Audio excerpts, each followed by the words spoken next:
This April for the Cubs has a clearly developing theme. Not everything that you think you know is true. Jason Heyward, who has long been labeled as a lost cause offensively, continues to lead the team in ups. Jose Quintana, who people were more and more disparaging the trade for, has now thrown 14 shutout innings over his last 2 starts.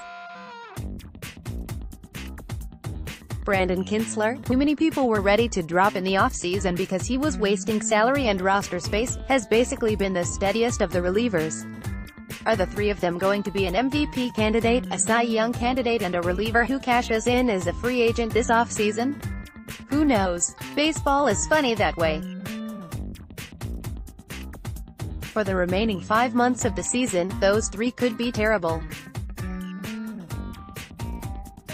Or, they could be 3 key pieces as the Cubs look to reach the postseason for a 5th consecutive season. As 3 have been incredibly important this month. If it weren't for the 3 of them, the Cubs' 7-9 start might have been even worse. Jason Heyward is covering for slow starts offensively for Kris Bryant and Anthony Rizzo. Jose Quintana is covering for an injured Jon Lester and a slow start for Kyle Hendricks. Brandon Kintzler has helped cover for an injured Brandon Morrow and ineffective Carl Edwards Jr. To be sure, this Cubs season will be a failure if a good number of the people mentioned above as struggling or ineffective don't return healthy into form. But, for now, the Cubs are getting by thanks to strong performances like the one last night for Jose Quintana. With that, we turn our attention to yesterday's game as we look at what WPA had to say about heroes and goats. As always, the heroes and goats are determined by WPA, win probability added. Here's a good explanation of how WPA works, and are not in any way subjective. Many days WPA will not tell the story of what happened, but often it can give at least a glimpse to who rose to the occasion in a high-leverage moment or who didn't get the job done in that moment. Also note, for the purposes of heroes and goats, we ignore the results of pitchers while they are batting and hitters while they are pitching. With that, we get to the results. Game 16, April 16th, Cubs 4 at Marlins 0, 7-9, 3 heroes, superhero, Jose Quintana .361. Jose threw 7 innings allowing 6 hits, no walks and striking out 7. Hero, Daniel Descalso .155. Daniel had a strong night at the plate, reaching base 4 times in 5 plate appearances. Hits included an RBI single that drove in the first run and a double. Sidekick David Bodie .092. David reached base 3 times in 4 plate appearances. His day included a single, a double, a walk, 2 runs, and an RBI. Boat was someone I wasn't sure what to expect from in 2019, but as of right now he has a .294, .385, .500, WRC 131. The season is young, but we can lump him into the positive start club for sure. 3 goats, Billy Goat, Kris Bryant -.133.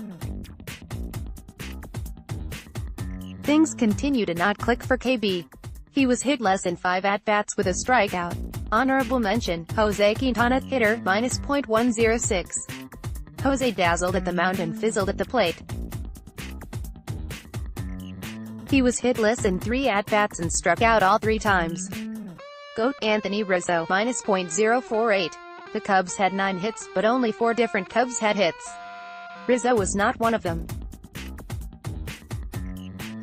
He was hitless in 4 at-bats and struck out once. Kid, Albert Almora Jr., -.026. Albert drew 2 walks, 1 intentional and 1 unintentional. To start the season, Almora has a .213, .288, .213 WRC 28 line over his first 53 plate appearances. Despite his walk rate being buoyed by a couple of intentional walks in the early going, he still is posting numbers 72% lower than an average hitter. WPA play of the game, Daniel Descalso batted with 2 outs and a runner on second in the 3rd inning. He came through with an RBI single to put the Cubs on the board. .118 * Marlins play of the game. Chris Bryant batted with a runner on second and no outs in the fifth. The Cubs were leading 2-0. Bryant hit a fly ball to right that was caught. Descalso was out trying to tag and go to third. .072 Cumulative standings. Top-bottom 3.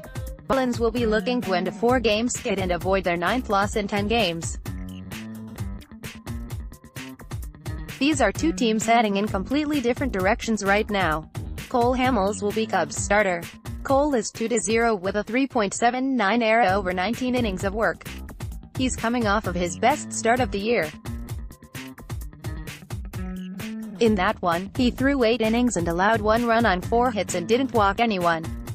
Cole has only a 10-15 record against the Marlins in his career with a 3.45 ERA and 38 career starts. Cole is also 5 games under .500 against the Mets, making them his 2 worst opponents over his career. However, those numbers come from his earlier career with the Phillies. Martin Prado of the Marlins has 72 career plate appearances against Cole, .825 ops. The entire rest of the Marlins team had a total of 54 plate appearances against him. Sandy Alcantara is a 23-year-old right-handed pitcher.